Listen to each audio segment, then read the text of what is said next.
Ok les amis, on va... donc je voulais voir avec vous un petit peu. Donc on va rentrer dans le jour du 17 Tammuz, ce soir, demain le jeûne. Et donc je voulais approfondir, avant de rentrer dans le sujet même du 17 Tammuz. Peut-être que demain on en reparlera.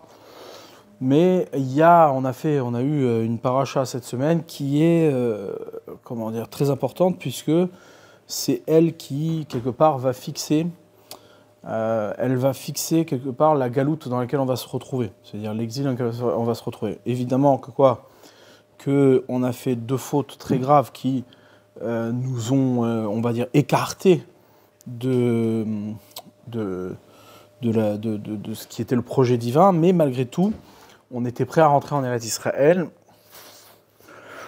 Et à l'entrée en Eretz Israël, le peuple juif était malgré tout considéré comme un peuple non mékoulal, c'est-à-dire qu'il n'était pas possible de maudire. Ouais. L'emprise de Bilham n'avait pas de possibilité, il n'y avait pas de pouvoir de Bilham d'avoir une emprise sur le peuple d'Israël. Elle ne pouvait pas s'appliquer, malgré donc la faute du veau d'or, malgré la faute des explorateurs. Les bénis Israël étaient prêts à rentrer en Eretz Israël avec ce statut-là de non maudissable, puisque Bilham lui-même n'a pas réussi à le maudire. Donc c'est malgré tout un statut, c'est malgré tout une dimension d'Israël que l'on ne connaît pas. Nous, on a perdu cette dimension-là. C'est-à-dire que même ça, on a perdu. On n'est plus, c'est-à-dire on a perdu la qualité d'un peuple mévorar, c'est-à-dire un peuple qui est béni malgré toutes les malédictions qui nous sont envoyées. Et ce statut-là, cette dimension-là, c'est Bilham qui nous l'a fait perdre. Et donc, comme on l'a vu, c'est-à-dire ce moment-là est un moment qui fait partie des réparations d'Israël, puisque le Hari nous révèle que les 24 000 personnes qui sont mortes dans la Magéfa, qui sont mortes dans l'épidémie qui a eu lieu à l'occasion de la stratégie de Bilham, c'est-à-dire à l'occasion de la méchanceté de Bilham qui a amené le peuple d'Israël à fauter, eh bien, ces 24 000 élèves-là, on les retrouve, 24 000 personnes d'Israël, on les retrouve également plus tard auprès de Rabbi Akiva. Et on voit que de nouveau, il y a un échec sur ces 24 000 personnes. Donc, c'est évident que cette histoire-là n'est pas une histoire juste liée à la génération du désert, c'est une histoire qui fait partie des fondements d'Israël, et donc quelque chose qu'on a perdu. Il y a quelque chose qu'on a perdu. Ouais, en tous les cas, c'est une évidence, on a perdu le fait même de ne plus être maudissable par les prophètes des nations, en tout cas tous ceux qui en ont le pouvoir, eh bien ils peuvent le faire, on est accessible. Ouais, on est accessible. Même pire que ça, il est mouchar, c'est-à-dire c'est évident de la Gemara dans Sanhedrin que toutes les malédictions de Bilham se sont accomplies, elles se sont opérées. Ouais, c'est-à-dire que quand Bilham, invité par Balak, se met à maudire le peuple d'Israël, certes, à ce moment-là, Kadosh Baruch Hu est offert, il renverse les malédictions de Bilham en bénédiction. Ouais. Et donc, il n'y a pas de malédiction prononcée de la bouche de Bilham, mais c'est marqué que quand ils ont fauté, tout de suite après, sous les conseils de Bilham, qu'est-ce qui s'est passé ? On fait un petit récap de l'histoire. Balak invite Bilham à maudire le peuple d'Israël. Bilham n'arrive pas à maudire le peuple d'Israël par 4 tentatives. Ouais, et Balak lui dit, écoute, tu n'as pas réussi à maudire le peuple d'Israël, rentre chez toi. Et Balak, nous dit la Gemara, Bilham, au moment de partir, il lui dit, écoute, j'ai un petit conseil à te donner. Si tu veux vraiment atteindre les bénis Israël, Elokem shel Elu sonezima, ouais, leur Dieu déteste la zima. Il déteste la perversion, il déteste la débauche, ouais, il déteste ce qu'on appelle la luxure, ouais, un des 7 péchés capitaux. Ouais, bon, c'est pas comme ça que nous qu'on le définit, hein, ça c'est chez les autres, mais malgré tout, le terme est juste, la luxure, c'est-à-dire tout ce qui s'appelle le plaisir de la chair. Donc qu'est-ce qu'il fait ? Il donne un conseil à Bilham. Hachem déteste, ouais, il déteste ça. Elokem shel Elu sonezima, il est l'ennemi de la zima, il est l'ennemi de la débauche, il est l'ennemi de la luxure, il est l'ennemi de tout ce qui est le Yetzer Hara, qui est le dominant aujourd'hui. Ouais, c'est ce Yetzer Hara qui est dominant. Nous, on n'a pas le Yetzer Hara de la Avodah Zara, mais on a sa sœur, ouais, la sœur de la Avodah Zara, c'est-à-dire la luxure, ce qu'on appelle la zima, le znout. Et ce Yetzer Hara-là, il s'est renforcé, évidemment, de manière très conséquente depuis. On va donner une date, on verra la date exactement, qu'est-ce qui est concomitant et pourquoi. Dans tous les cas, il s'est renforcé, et ça, c'est sous les conseils de Bilam, qui fait de nous un peuple maudissable, un peuple qu'on peut maudire. Toutes les bénédictions qui sont sorties de la bouche de Bilam se sont renversées en malédictions, à part une seule qu'on va mettre de côté, qu'on verra tout à l'heure. Toutes les bénédictions que Bilam a prononcées se sont renversées en malédictions, telles qu'il les avait pensées au départ, telles qu'il voulait les prononcer de sa bouche dès le début. Ouais, pour quelle raison? Parce que Elokem Shalelu sonné Zima, c'est-à-dire toute l'affection, tout l'amour qu'Hachem avait pour nous, eh bien, il n'y en avait plus, elle a disparu. Ouais, et donc, elle n'était plus une protection. Ouais, elle n'était plus une protection. Et par conséquent, les malédictions se sont déversées sur nous. C'est comme ça que Bilham a donné conseil à Balak de pouvoir atteindre le peuple d'Israël. C'est comme ça que Balak a pu affaiblir le peuple d'Israël au moment de sa rentrée en Eretz Israël. Ça nous a fait perdre le Nassi, on va dire la tête de la tribu de Shimon, qui est allé avec cette femme interdite, Cosbi Batsour, et qui a amené donc une brèche dans ce qui va être l'intégrité du peuple d'Israël. Moi, ce qui m'intéresse ici d'approfondir, c'est de voir, déjà comme première observation, et ça c'est très important, c'est de constater que la prophétie de Bilham, est une prophétie qui est marquée dans la Torah de Moshe en tant que prophétie de la Torah. C'est-à-dire, la Torah est un livre de prophétie. Ouais, c'est un livre de névoie. Et tout ce qui est marqué dans la Torah, c'est de la névoie, c'est de la prophétie. Madriga shel névoa, zelo nikra chorma, ça ne s'appelle pas de la sagesse, ça s'appelle de la névoie. Et cette névoie-là, c'est la névoie de Moshe, c'est la névoie de Moshe Rabbeinu. Maintenant, dans la névoie de Moshe Rabbeinu, il y a une névoie qui est la névoie de Bilham. Toutes les paroles que Bilham a prononcées font partie intégrante de la névoie de Moshe et sont des mots de Torah. Ouais, c'est la parole de Torah. C'est-à-dire, on ne les aurait pas inscrits dans la Torah. Sinon, toutes les paroles qui sont sorties sous la forme d'une bénédiction, qui sont sorties de la bouche de Bilham, sont écrites dans la Torah et font partie des prophéties de la Torah. Donc ils sont exactement, comme nos sages nous l'indiquent, au même niveau en termes de prophétie que le niveau de Moshe Rabbeinu lui-même. Le seul et l'unique dont sa parole a pu être écrite dans la Torah au même niveau que la prophétie de Moshe Rabbeinu, c'est Bilham lui-même. Ouais.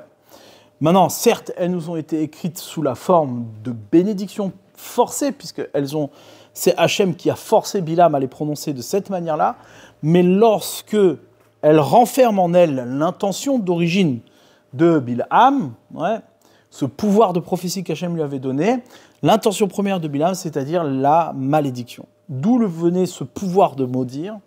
Il venait de sa qualité de prophète. C'est-à-dire, pas n'importe quelle personne peut maudire le peuple d'Israël. D'où venait sa force? Nous dit la Gemara, nous explique. Bilham connaissait le moment, Yodéa Da'at Elyon, il connaissait la connaissance supérieure, il connaissait la connaissance supérieure d'Hachem en tant que prophète. Lui seul pouvait avoir accès à cette dimension-là, pas parce qu'il était plus intelligent que les autres, mais parce qu'il était prophète. De sa qualité de prophète. Pourquoi il est prophète? Pour une raison toute simple, c'est quoi? C'est pour éviter aux nations plus tard de pouvoir avoir comme argument que si elles n'ont pas été fidèles à Dieu dans sa volonté, eh bien c'est tout simplement que ça aurait été tout simplement parce qu'ils n'avaient pas eu une qualité de prophète égale à celle que nous on a eue. Puisque nous on a eu des bons prophètes, on a eu des prophètes géants comme Moshe Rabbeinu, c'est pour ça qu'on a été dans le chemin de la volonté d'Hachem. Alors que eux qui n'ont pas eu de grands prophètes, alors ils ne pouvaient pas respecter sa volonté, et comme ils avaient des prophètes de mauvaise qualité, c'est pour ça qu'ils se sont détournés de la volonté d'Hachem. Pour ça qu'Hachem il leur a donné un prophète d'aussi grande qualité, d'aussi grande prophétie que celle de Moshe, Ad Kedekar, jusqu'à tel point que sa parole est écrite dans la Torah, à côté des paroles de Moshe, et qui sont la prophétie elle-même de la Torah.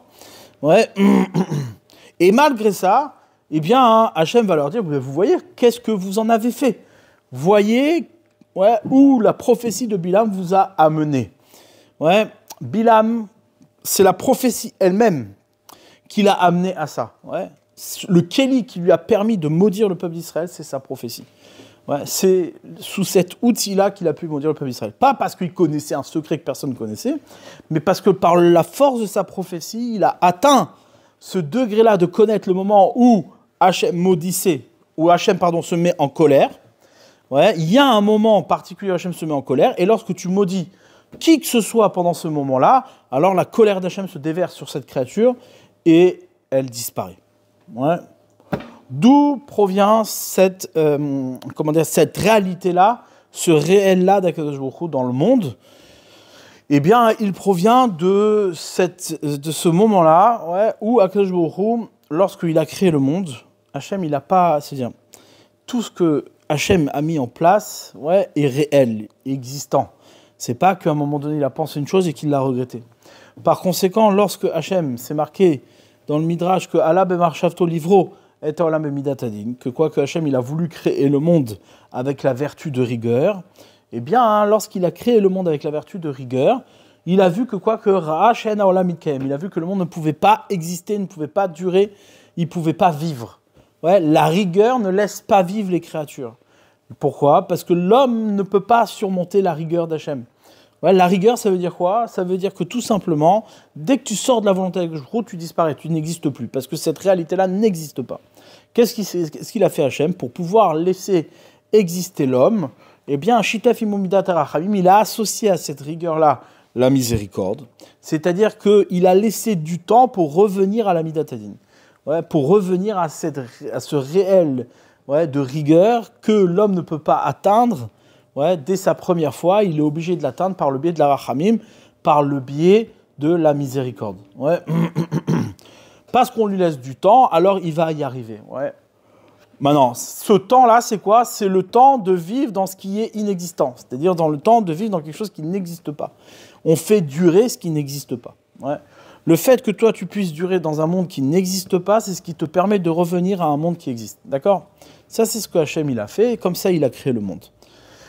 Maintenant, lui, Bil'am, il refuse cette générosité d'Akadosh Baruch Hu. Ouais, il refuse cette générosité d'Akadosh Baruch Hu. Lui, ce qu'il veut, c'est exister vraiment. Ouais, il ne veut pas exister sur un mensonge. Ouais. C'est tout à son honneur. C'est-à-dire, comme ça, lui, il l'interprète. Il pense que la miséricorde est un mensonge de la création, puisque...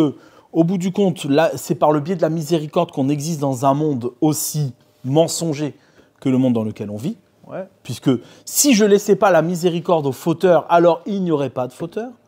La seule chose qu'il ne comprend pas, c'est quoi? C'est que si on ne laissait pas vivre le fauteur, personne n'existerait. D'accord? Donc, d'un côté, cette manière de voir est une manière de voir qui semblerait être, comment on appelle ça, légère, c'est-à-dire négligente, sur le fait que la faute puisse être tolérée, pas du tout. Ouais, la miséricorde d'Akadosh Baruch Hu est justement là pour donner une possibilité à l'homme de faire disparaître la faute. Lui, qu'est-ce qu'il dit, Bil'am? Bil'am, il dit la chose suivante. Il dit qu'en vérité, puisqu'il se raccroche à la Midat Hadin d'Akadosh Baruch Hu originelle, celle qui est à l'origine de la création. Allah be'marshavto livro et olam bemidatadin. Hachem, il voulait créer le monde bemidatadin. Ouais. Et il dit à Hachem, ouais, eh bien, la création que tu as créée, le monde que tu as créé, est destiné à disparaître. Ouais. C'est-à-dire, c'est la mort qui domine c'est-à-dire, la mort fait partie du réel de l'existence.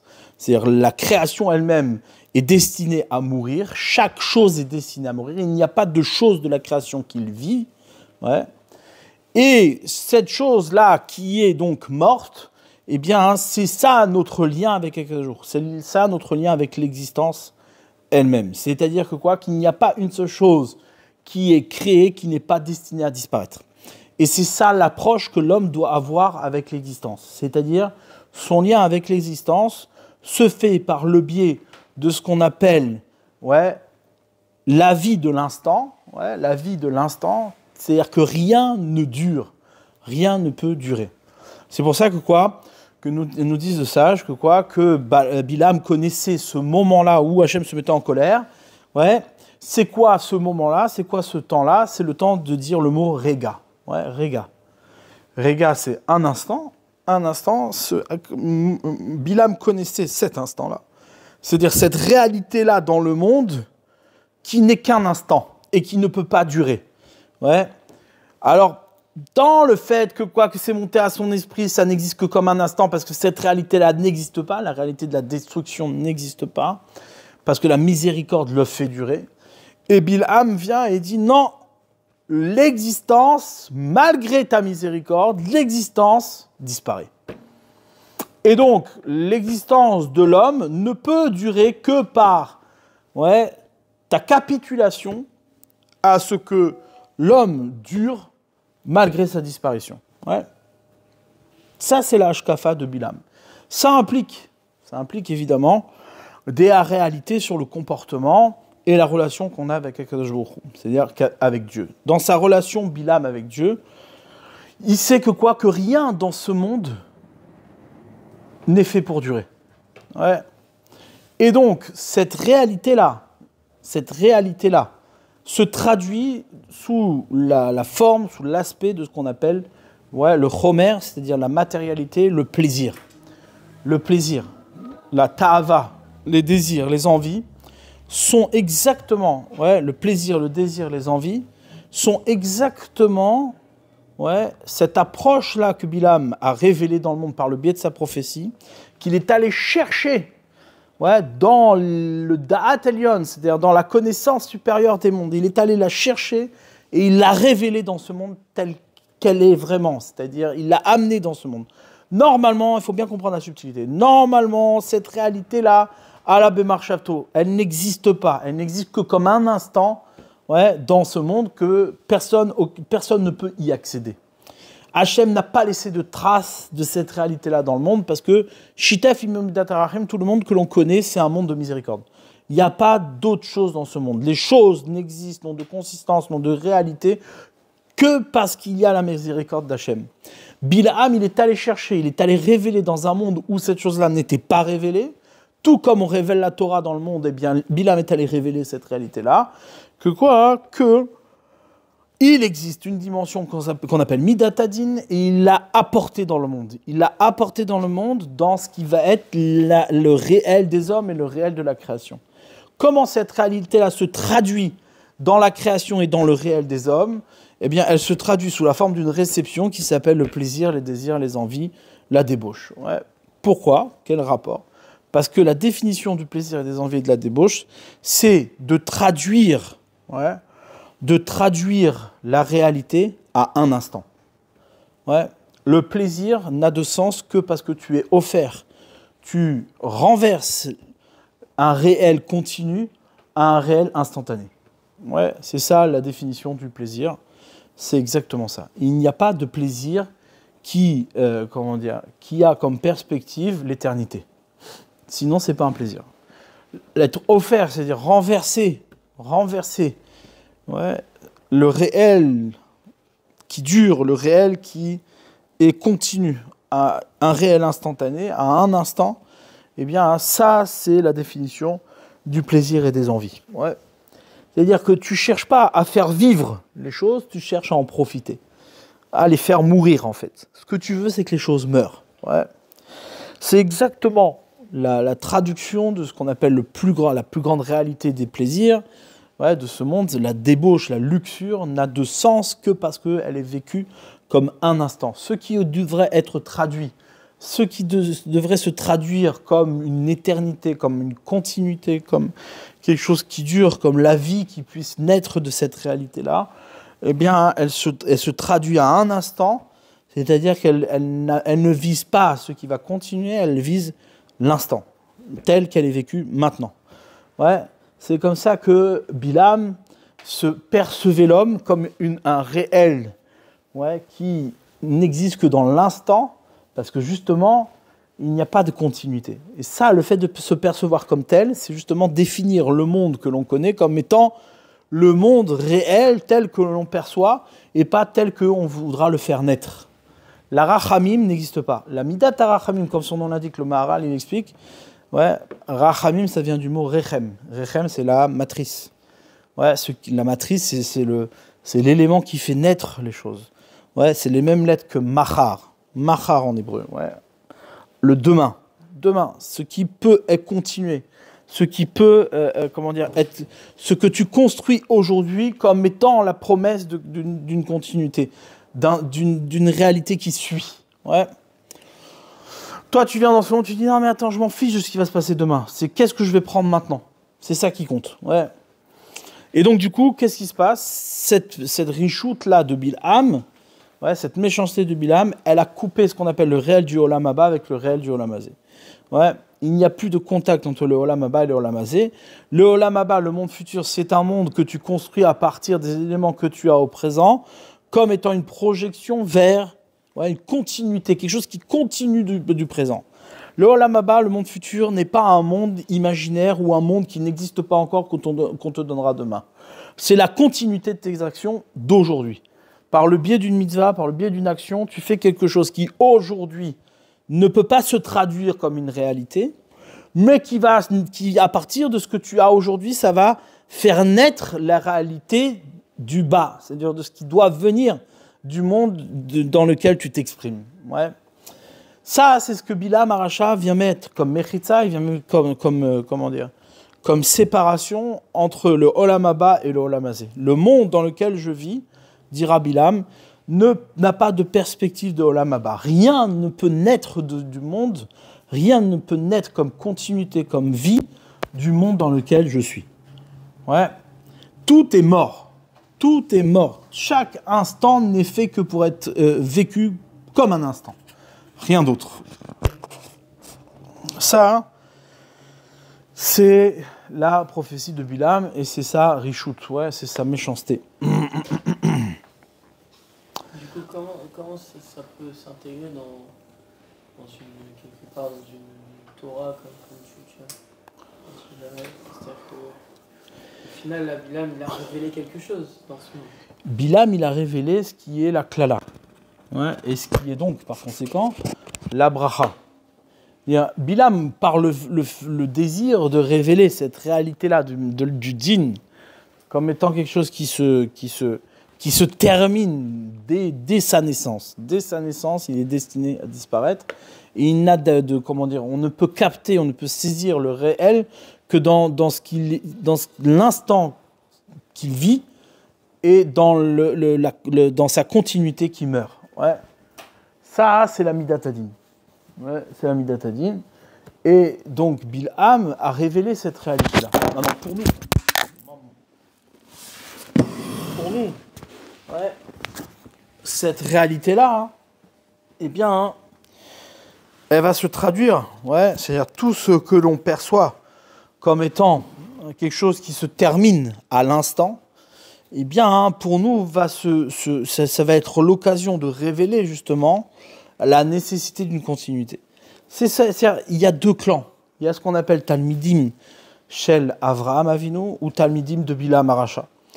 Talmidim, les élèves de Avraham Avinu, sont les élèves Avraham, c'est Megematria Ramach. Ouais, 248. Ramach, ça vient du mot Rechem, ouais, Machar, demain. Les 248 mitzvot positives que l'on applique n'ont de sens que pour ce qu'elles engendrent pour demain. C'est-à-dire notre monde à nous est un monde qui est régi par le principe de la rachamim, qui est régi par le principe de la miséricorde. Et le principe de la miséricorde vient et nous dit que quoi ? Que ce que tu ne peux pas percevoir aujourd'hui, à partir de ce que tu ne peux pas percevoir aujourd'hui, va naître cette réalité complète demain. Ce qu'on appelle Olam Haba. Olam Haemet, le monde de la vérité. Cette vérité-là, tu ne peux pas la percevoir aujourd'hui.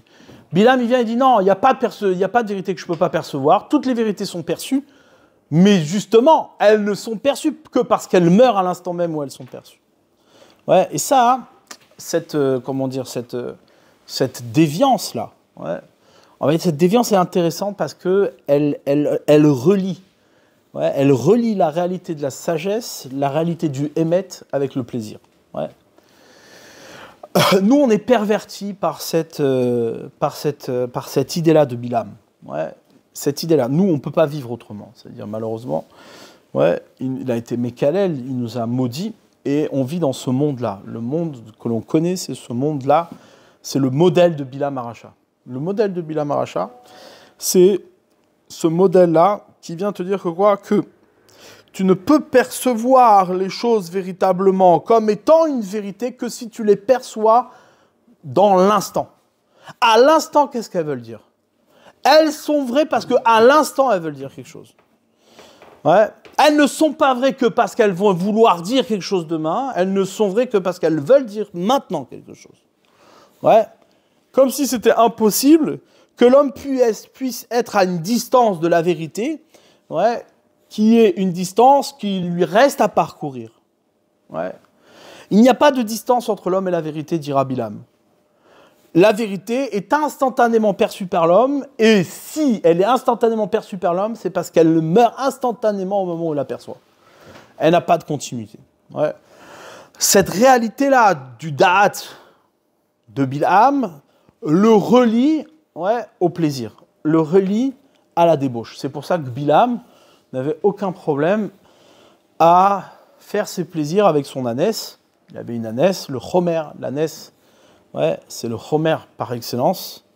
C'est le chomer par excellence. Ouais, c'est même le chomer en tant que féminin. Ouais. C'est le féminin du chomer. Ouais. C'est le féminin du chomer. Et donc, par conséquent, Bilam allait avec son ânesse parce que justement, il percevait, ouais, dans la matière sa réalité que parce que pour l'instant que tu lui donnes, l'appréciation dans l'instant que tu peux en avoir, c'est en cela qu'elles sont réelles, c'est en cela qu'elles existent. C'est pour ça que quoi qu'il dans la chorma de Bilam et la chorma des nations, ouais, eh bien, il n'y a pas de dissociation entre la chorma et le plaisir. C'est impossible. Ouais. Celui qui représente le mieux, à juste titre, du point de vue du degré de ce qu'on appellera la philosophie, c'est-à-dire la sagesse humaine, eh bien, c'est Épicure, évidemment, qui te dira, mais tu ne peux pas rendre compte de la réalité des choses si tu n'en profites pas. Si tu n'as pas ce plaisir instantané, ouais, c'est lui qui révèle, ouais, l'essence des choses. Ouais.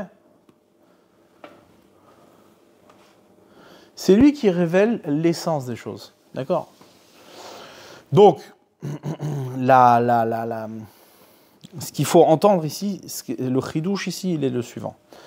C'est quoi ? C'est que, et ça c'est ce que nos sages nous révèlent également, par exemple le Maharsha dans Hiruvin, ou encore dans beaucoup d'endroits, que quoi qu'il y a un lien, et même le Rambam dira que quoi que c'est comme ça qu'on gère la Torah, c'est exactement le même désir, les mêmes envies, le même amour que tu peux manifester pour une femme. Ouais.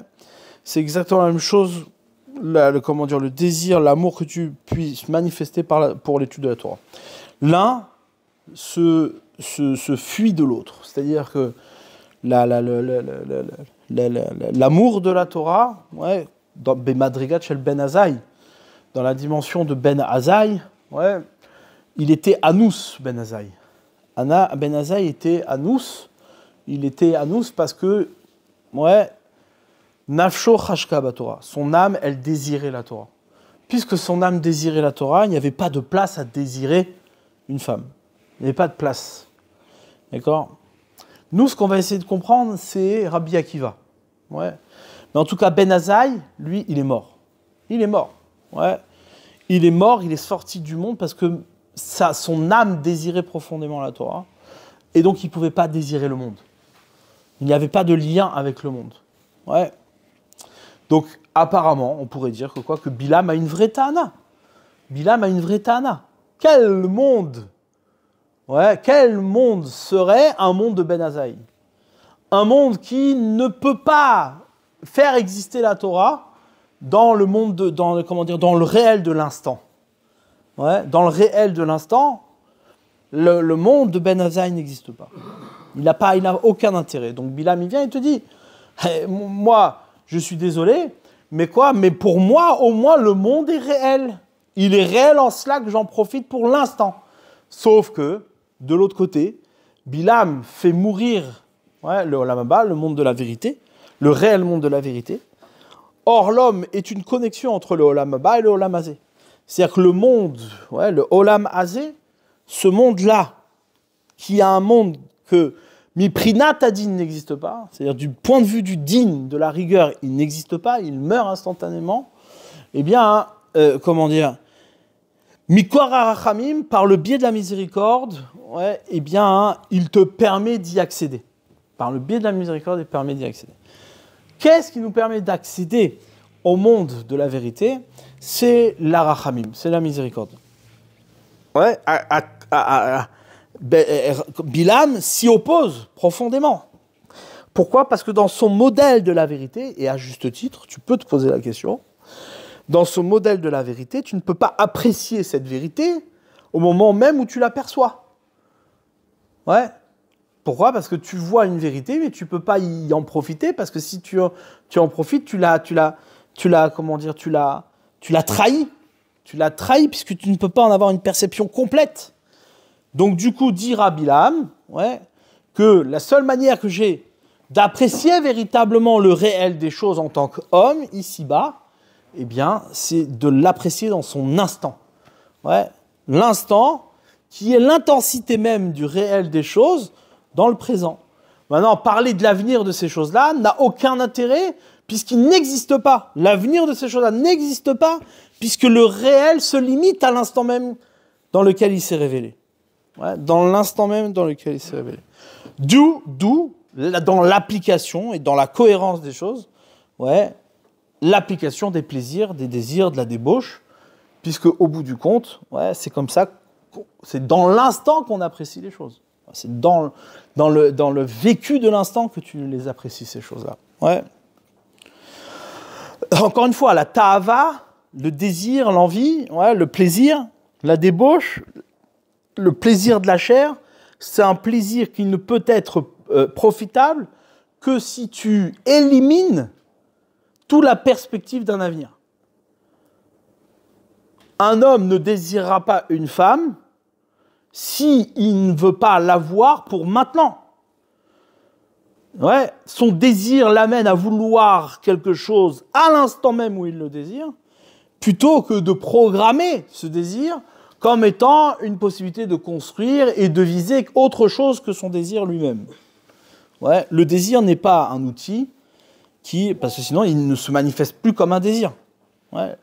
On voit combien l'homme peut devenir fou dans le désir, à vouloir instantanément quelque chose, alors qu'au bout du compte, une fois qu'il l'a, il en est même dégoûté. Il en est même dégoûté. Ça n'a plus de ta'am, ça n'a plus de goût. Le fait même de l'avoir atteint, ça n'a plus de goût. Et c'est bébête comme ça que le corps fonctionne. Le corps fonctionne, et donc ça c'est le constat de Bilam. Le constat de Bilam, c'est quoi? C'est de dire, tu vois bien que qu'il n'y a de réelle appréciation des choses que dans l'instant même où il est vécu. Parce que l'instant d'après, il n'y a plus d'appréciation, il n'y a plus de goût, il n'est plus profitable. Et ça, c'est une vraie difficulté. Que lorsque on essaie de déterminer le réel des choses en fonction du futur que le présent promet, eh bien, tu n'en as pas de goût. La mitzvah n'a pas de goût. La mitzvah, lave les notes, dites-nous, les mitzvot n'ont pas été là pour te faire profiter. Tu n'as pas de goût, il n'y a pas de ta'anoug à la mitzvah. La mitzvah n'est pas profitable, mais du point de vue du goût. Pourquoi? Parce qu'elle n'est pas captable dans l'instant. Sinon, elle serait morte dès l'instant même où tu l'aurais goûtée. Il faut bien comprendre la différence entre la matérialité et la mitzvah. La matérialité, c'est quoi? C'est quelque chose qui, dès l'instant qui est goûté, est mort. Parce que s'il ne meurt pas, tu ne l'as pas goûté. D'accord? Alors que la mitzvah, elle est vivante pour cela même que tu n'as pas pu la goûter. Tu n'as pas pu la goûter. Donc, elle vit. Elle vit. Maintenant, Hachem, il a créé un monde par le biais de la miséricorde, que même ce que tu profites dans l'instant peut avoir un avenir dans le futur qui est une dimension de mitzvah, qui est une dimension d'éternité. Ça, on le voit dans la vie telle qu'elle est donnée par l'homme, déjà, dans la matérialité. C'est-à-dire que l'homme va vivre pour son plaisir, et son plaisir va engendrer une réalité autre que son plaisir. Ouais. Même si, comment dire, il pourrait viser la mitzvah elle-même, il pourrait viser l'avenir lui-même, s'il était vraiment conscient que de l'avenir qu'il vise, il ne pourrait pas engendrer. Il n'y arriverait pas. Ouais. C'est-à-dire pourquoi ? Parce qu'il faut le désir, il faut le plaisir pour pouvoir arriver.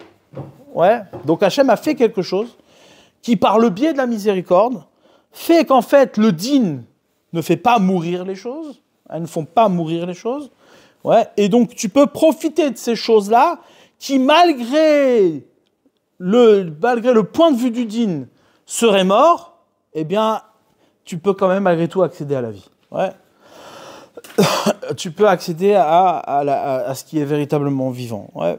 Ça, c'est ce que Bilam a révélé dans ce monde. Il a révélé que le plaisir est en vérité la seule réalité vécue vraiment et qu'il n'y a pas de Olam Haba. Le Olam Haba n'existe pas. Ça, c'est ce que Bilam a révélé. Comme nos sages nous disent, Rega, les lettres Rega, c'est Reshit Goïm Amalek. Reshit Goïm Amalek, c'est Amalek, c'est le début des peuples Amalek. Ve'acharito Adeoved, et sa fin, c'est sa disparition. Il n'y a pas de fin qui dure chez Amalek. Il n'y a pas de fin qui promet un au-delà ou qui promet une continuité. Acharito Adeoved, son chemin, c'est la perte. Pourquoi c'est la perte ? Car c'est ça sa vision. C'est comme ça qu'il réfléchit dans le monde. Ouais. Maintenant, qu'est-ce que la Torah ? La Torah, qui est appelée Rachamana, qui est appelée miséricorde, la Torah, elle malgré le fait qu'on l'ait reçue, Mipi Akvura Shamanu, on l'a entendu de la bouche du din, on l'a entendu de la bouche du din, malgré tout, elle est miséricorde. C'est elle qui nous donne accès au futur, qui nous donne accès à l'avenir. Et donc, par conséquent, tout ce que l'on perçoit comme étant, comme ce que Bilam lui-même s'est trompé, tout ce que l'on perçoit comme étant une parole de Torah ne peut être perçu comme tel que si on défie l'instant. C'est-à-dire qu'on ne cherche pas à profiter de l'instant. C'est-à-dire qu'on s'écarte de cet avot. L'objet de la Torah, c'est de te dire quoi ? Que bien que tu sois comme tel aujourd'hui, bien que tu sois bâti sur les principes de ta avot, bien que ta perception ne peut pas dépasser l'instant, ta émouna te permet de traduire ton instant en éternité.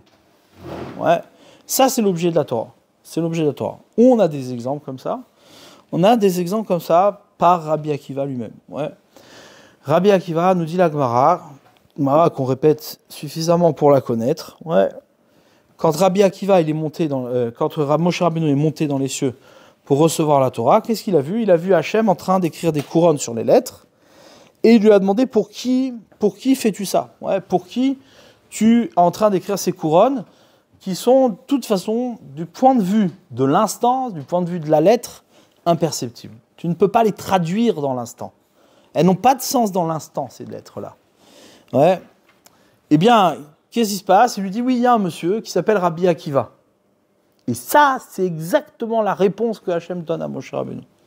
Moshe Rabbeinu, dans l'instant même où Hachem écrit les couronnes, il n'a pas la révélation encore des couronnes. C'est pas que Moshe Rabbeinu ne va pas percevoir, puisque Hachem va lui révéler. Mais il va lui révéler c'est quoi les couronnes. Et c'est quoi qu'il va lui révéler pour lui traduire les couronnes qu'il est en train d'écrire ? Il va lui révéler Rabbi Akiva. C'est pas que Hachem il vient et il dit voilà, je vais te montrer un type dans 50 ans, ou dans 200 ans, ou 300 ans, ou 1000 ans, je vais te montrer un gars juste pour te faire plaisir. Voyage dans le temps, regarde Rabbi Akiva. Non, il va lui révéler c'est quoi la Torah. Parce que Moshe Rabbeinu, c'est lui qui va révéler toute la Torah, et puisqu'il révèle toute la Torah, il doit aussi révéler Rabbi Akiva. Maintenant, Moshe Rabbeinu a une question, il dit c'est quoi ces couronnes-là sur les lettres ? À qui tu les écris ? Puisque dans l'instant, elles ne sont pas perceptibles. Dans l'instant, on ne peut pas les percevoir. Hachem lui répond, il dit, si, il y a un Rabbi Akiva qui viendra plus tard, et qui sera Doresh Tiletinim Shel Halachot. Il en interprétera des tas entiers d'Halachot. Plus tard, pas maintenant, plus tard. C'est-à-dire que quoi ? Que ce que la lettre porte aujourd'hui, c'est aussi ce que Rabbi Akiva va révéler demain. C'est comme ça que le Yakut Shimoni traduit ça. Il dit que tout ce que les élèves vont pouvoir être Doresh, vont pouvoir expliquer dans toutes les générations, Moshe Rabbeinu l'avait déjà reçu. Ah, mais comment c'est possible que Moshe Rabbeinu avait déjà reçu tout ce que les élèves vont traduire, puisqu'on voit de la Gemara que Moshe Rabbeinu lui-même ne comprenait pas ce que Rabbi Akiva était en train d'expliquer. Comment Moshe Rabbeinu a pu révéler la Torah de Rabbi Akiva sans pour autant être en capacité de la comprendre? Ouais. La réponse, parce que Moshe Rabbeinu était d'une dimension à saisir que ce qui se révèle aujourd'hui n'est pas destiné à mourir. Du fait que tu donnes vie, ouais, tu sais que ce que tu as aujourd'hui, c'est ce qui va vivre demain, tu vois Rabbi Akiva également. Et ça, c'est ce que Hachem il a révélé à Moshe Rabbeinu. Ouais, il lui a dit, mais Rabbi Akiva, il va être Doresh. Donc pour cela, toi, Moshe Rabbeinu, tu vas révéler aussi les couronnes sur les lettres de la Torah. Ouais.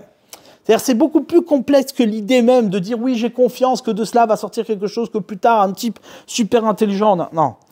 C'est que ce que tu révèles aujourd'hui contient également, et c'est ce qui va permettre à Rabbi Akiva de révéler tous les secrets de ces couronnes-là.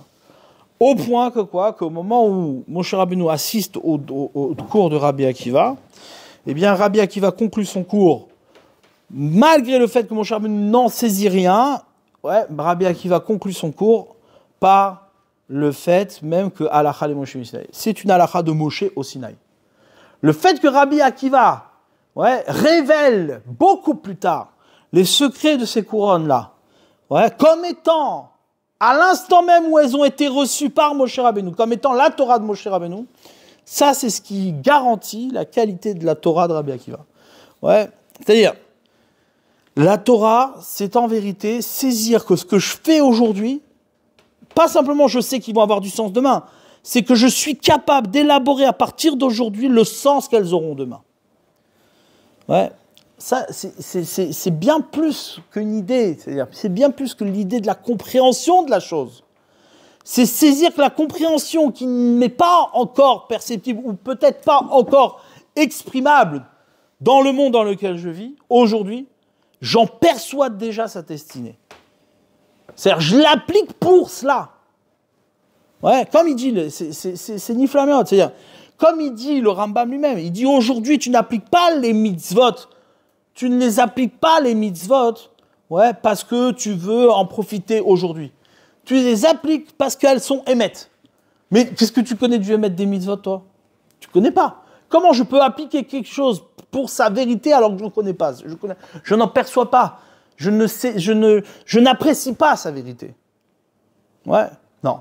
C'est parce que tout l'objet de la Torah, c'est de saisir que ce que j'étudie aujourd'hui, est en train de s'élaborer pour demain. C'est-à-dire, je perçois dès aujourd'hui ce qui va s'élaborer pour demain, même si je ne peux pas l'expliquer, même si je ne comprends pas où c'est que ça va aboutir, malgré tout, j'en perçois déjà son élaboration. Je sais qu'il y a quelque chose qui se destine, à Olam Haba.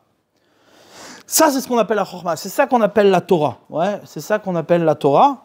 Et ça, c'est comme ça qu'on peut combattre le Yetzer Hara. C'est comme ça qu'on peut renverser les conseils de Bilam. Il faut savoir une chose, c'est, c'est marqué que le Kli Yakar, il ramène que au moment du déluge, Hachem, quand il a fait tomber le déluge, Hachem, la Maboul Yashav, Hachem, il a calmé le monde, il a apaisé le monde par le Maboul. Le Maboul, il a apaisé le monde. C'est-à-dire quoi? Il a apaisé le monde de son Yetzer Hara. Et c'est marqué, il ramène comme ça, que la Gemara dans Sanhédrin, elle ramène que le Maboul, il ne s'est pas déversé sur Eretz Israël. Le Maboul, il ne s'est pas déversé sur la terre d'Israël. Et donc, le Yetzer Hara n'a pas été calmé en Eretz Israël. Dans le monde entier, le Yetzer Hara, il a été calmé. Mais le Yetzer Hara d'Eretz Israël, lui, il est resté le même qu'avant le Maboul. Le même qu'avant le Maboul. C'est-à-dire que il y a des degrés de Yetzer Hara qui se sont révélés par le biais d'Eretz Israël. C'est Nifla, c'est-à-dire c'est incroyable ce qu'il y a là-bas. Pourquoi? Parce que pendant des années, Eretz Israël était inaccessible. Et dans notre génération à nous, Eretz Israël est redevenu accessible pour le peuple juif.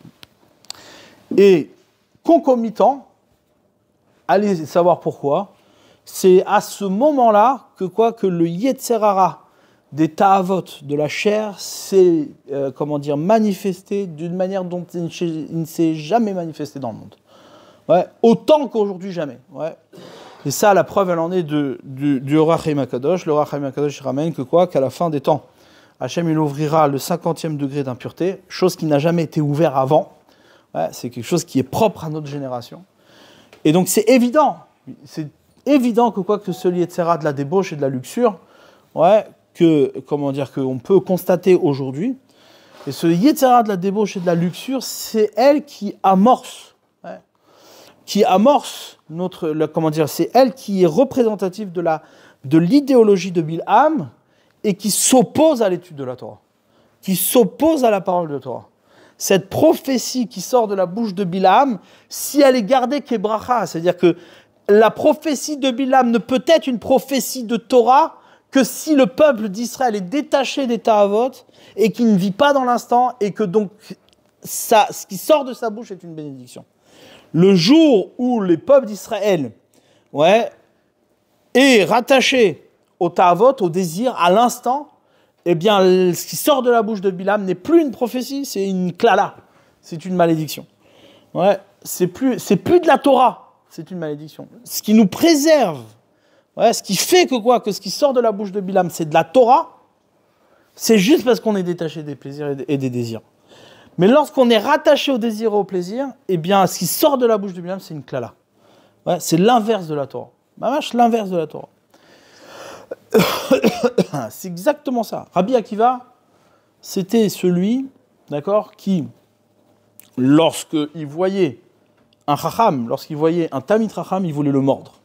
Il détestait les chachamim, il détestait les rabbins. Dès qu'il voyait un rabbin dans la rue, il voulait le mordre. Ouais. Maintenant, comment Rabbi Akiva est devenu aussi grand? Comment il est devenu la référence de la Torah? Faut comprendre. La raison pour laquelle Moshe Rabbeinu ne comprenait pas Rabbi Akiva, c'est parce que Rabbi Akiva, il a élaboré sa Torah à partir de sa détestation des chachamim. Ouais.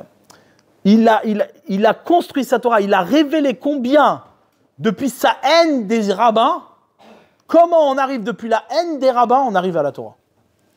Il a montré qu'il n'y a pas une seule chose dans ce monde qui n'est pas destinée à la miséricorde d'Hachem. Ouais, c'est-à-dire même ce qui va être la mort est destiné à vivre. Ça, c'est ça la réalité de la Torah. Il n'y a pas une seule chose dans le monde qui meurt. La Torah, elle fait vivre chaque chose. Même le Yetzer Hara. Et bien au contraire, pire que ça, le Yetzer Hara lui-même est le moteur de la Torah qui va naître de toi. C'est-à-dire que tu ne peux pas, si tu saisis combien ton Yetzer Hara est à l'origine de ta Torah, tu comprends qu'en vérité, le Yetzer Hara n'a pas d'intérêt pour être vécu dans l'instant. L'expression du Yetzer Hara ne peut pas se faire à l'instant même où il s'exprime. Tu ne peux pas satisfaire ton Yetzer Hara dans l'instant. Si tu le satisfais dans l'instant, alors tu es mort. C'est-à-dire, il n'y a pas de vie qui va naître de ça. Par contre, un Yetzer Hara qui n'est pas satisfait dans l'instant, mais qui au contraire construit de la Torah, parce que tu sais que si tu es dans l'instant, tu disparais, alors que vivre, c'est en vérité donner de la continuité à partir de son Yetzer Hara. Rabbi Akiva, pourquoi il n'était pas saisissable par Moshe Rabbeinu?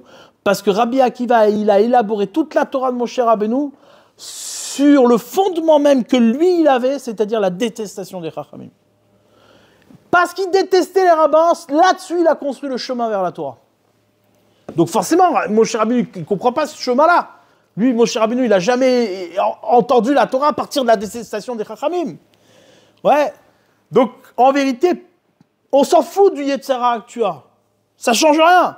C'est pas parce que ta génération, elle est, engloutie par la bêtise, par la débauche, par toute cette débauche-là que l'on connaît. Au contraire, c'est une invitation à la Torah, à la nouvelle Torah, c'est-à-dire à la Torah qui n'a pas été révélée. Quand je dis nouvelle Torah, c'est pas la nouvelle Torah qui n'est pas celle de Moshe Rabbeinu. C'est cette Torah-là qui va se révéler, que Moshe Rabbeinu ne pourra pas comprendre, mais qui sera à la Chalé Moshe Mishneh. Ouais, comme ça c'est marqué, le Rambam il ramène le Rambam, il ramène que quoi? Que quand tu comptes le temps qui s'est écoulé depuis la création du monde jusqu'à Bilam, tu comptes le même temps de Bilam jusqu'à jusqu'à les années qui se sont écoulées, ouais, eh bien, c'est la renaissance de la prophétie. C'est-à-dire que quoi? Que l'occupation du terrain, ouais, par Bilam va se faire le temps même des années, ouais, où où la Torah s'est élaborée jusqu'à Bilam, et Bilam a éteint la Torah jusqu'à tout ce temps-là. Bilam a éteint toute la Torah tout ce temps-là, par le biais des Ta'avot. Mais la prophétie renaîtra, ouais, la prophétie elle va renaître, ouais, approximativement quand tu calcules, Bilam était proche de l'entrée en Eretz Israël, donc 2480 ans, tu calcules, ouais, ça fait approximativement, il faut voir exactement quelle date c'est, je ne sais pas exactement, mais en tout cas approximativement, c'est les dates où le Zohar il a été révélé dans le monde. Ouais. Dans le 14e siècle. 14e siècle, c'est la date approximative où le Zohar il a été révélé dans le monde. C'est-à-dire que quoi, qu'il n'y a pas qu'il faut aller étudier le Zohar pour le Zohar. Non. C'est quoi? C'est que le Zohar est porteur, c'est-à-dire tous les enseignements de Rabbi Shimon Bar Yochai, ouais, sont porteurs de cette dimension-là, du goût de la Torah qui ne peut se goûter que dans l'appréciation que tu as de la Torah qui naît de l'instant. Ouais. Quand tu traduis ton instant, plutôt que de traduire en plaisir, tu le traduis en Torah, eh bien là, tu élimines Bilam Aracha. Tu élimines toute cette philosophie moderne qui ne donne sens au monde que dans la traduction des choses à l'instant, ouais, où il est vécu. Pour ça que les gens, évidemment, détestent la mort, mais pas la mort pour la mort. Ouais. Ils détestent, en vérité, au fond, l'idée même, ouais, que l'instant, ouais, puisse avoir du sens après la mort.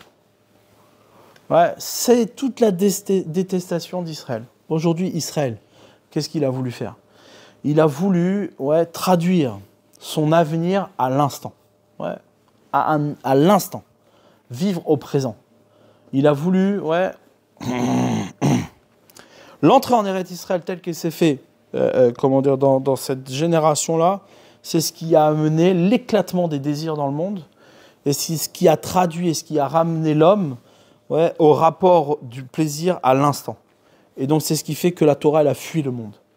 Elle a fui Pachout le monde. Elle fuit le monde parce que ça ne peut pas vivre ensemble. Ça ne peut pas se rencontrer. C'est-à-dire quelqu'un qui vit dans l'instant ne peut pas vivre Torah, c'est impossible. Quand tu vis dans l'appréciation de l'instant, eh bien la Torah, elle peut pas te parler, puisque la Torah parle du Olam Haba. Elle parle de cette capacité à traduire, ouais, les choses, non pas comme un instant, mais comme un avenir. Ouais. Torah et plaisir ne vont pas ensemble. Quand je dis plaisir, c'est le plaisir de l'instant. Ouais. La tava, le désir. Et donc la seule manière de combattre Israël, c'est-à-dire la seule manière de faire disparaître Israël, c'est ça, c'est le plaisir, c'est la tava, c'est les désirs. Ouais. Ouais, le lieu où s'exprime le plus dans le monde la dimension de l'instant, c'est-à-dire la dimension de l'instant, c'est là-bas. Ouais. Personne n'égale, personne ne peut égaler, puisque le Maboul n'est pas tombé sur Israël. Personne ne peut égaler la philosophie de l'instant mieux que Israël aujourd'hui. Ouais. Mieux qu'Israël aujourd'hui. C'est pour ça que évidemment, on lui rappelle sans arrêt que c'est pas dans l'instant, ouais, dans l'instant que tu construis. C'est pas dans l'instant que tu peux construire. Ouais. C'est ton rapport au réel, toi, Israël, se construit dans cette émouna que tu as, que ce que tu as aujourd'hui est une promesse de Torah, est une promesse d'une révélation. Ouais. C'est ça qu'on a voulu. C'est-à-dire, on a vu la catastrophe, on a vu la mort, mais pour nous, la mort, c'était quoi? C'était la mort définitive. C'était la mort définitive. Et sur la mort définitive, sur l'instant qui s'est révélé au moment de la mort d'Israël, eh bien, on a voulu construire. On a voulu construire sur cet instant-là. Ouais, c'est l'idolâtrie, Pachout. Ouais, c'est la définition de l'idolâtrie. L'idolâtrie, c'est de vouloir faire durer ce qui est mort. C'est ça l'idolâtrie. Ouais. Faire durer ce qui est mort. Ériger comme vivant ce qui est mort. Ouais, c'est ça l'idolâtrie. Et donc, on a voulu faire vivre comme un instant ininterrompu la mort d'Israël. Donc, du coup, on vit dans le plaisir, on vit dans la tava, on vit dans la débauche, et donc on vit dans l'inverse même de ce qu'est la Torah. C'est pour ça que la Torah, elle peut pas se révéler, elle peut pas nous sortir de l'impasse dans laquelle on est. C'est pour ça que évidemment, qu'aujourd'hui, Israël lui-même vit dans la détestation de la Torah, dans la détestation des Chachamim. Seulement, Rabbi Akiva est celui qui nous a révélé que même lorsqu'on veut mordre les rabbins, de là-bas elle sort la plus grande des Torahs. Ouais. C'est de là-bas que la Torah elle va sortir. C'est-à-dire, ça change rien maintenant que tu veux mordre des rabbins. Ça change rien maintenant que tu détestes la Torah. De cela même, c'est la Torah qui va sortir. Ouais. Le Yesod qu'il faut comprendre ici, c'est quoi ? Dans une approche toute simple. C'est quoi ? C'est qu'au contraire, le Yetzer Hara, son utilité, sa richesse, c'est le fait même que tu peux surmonter l'instant, parce que l'instant qu'elle te propose, c'est la mort, et il n'y a pas plus misérable que quelque chose qui meurt, et que la seule manière que tu as de faire vivre les choses, c'est de créer une tension entre l'instant et le Abba qui vient, le futur qui vient de ce qui t'est proposé. Le Yetzer Hara, c'est une proposition de Torah. Ça ne peut pas être autre chose. Le Yetzer Hara est une proposition de Torah. Lorsque tu cèdes à ton Yetzer Hara, alors c'est une klala, c'est Bilam Aracha. Par contre, lorsque tu ne cèdes pas à ton Yetzer Hara, alors c'est de la Torah. C'est de la bracha. Et là, à ce moment-là, les klalotes que Bilam Aracha a voulu prononcer, qui sont une réalité dans le monde, elles sont bracha. Elles se renversent en bracha pour le peuple d'Israël. Ouais. Tov, Hazak Ubaou.